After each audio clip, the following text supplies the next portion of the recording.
Les magasins et les entreprises ghanéennes ferment leurs portes pendant 3 jours.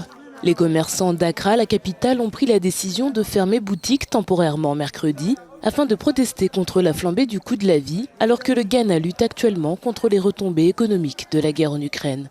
En pleine heure de pointe, les véhicules sont absents du Central Business District de la ville, où seuls les vendeurs ambulants ont maintenu leur activité.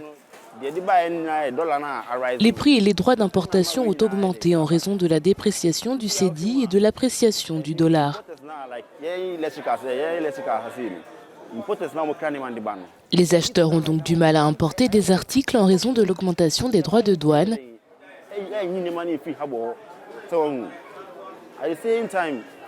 Et les clients ne viennent plus.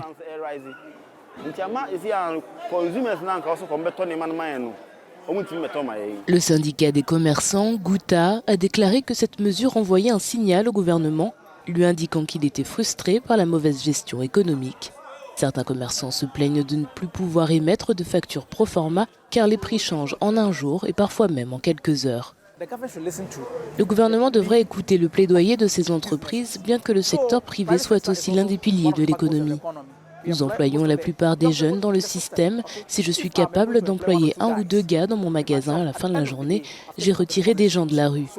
Le gouvernement devrait donc mettre en œuvre des politiques qui nous permettront de développer nos entreprises tout en examinant d'autres alternatives pour développer l'économie, vous comprenez?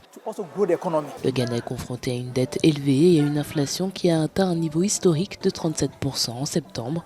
Des discussions entre le Fonds monétaire international et le Ghana ont été entamées afin de trouver un accord d'ici la fin de l'année.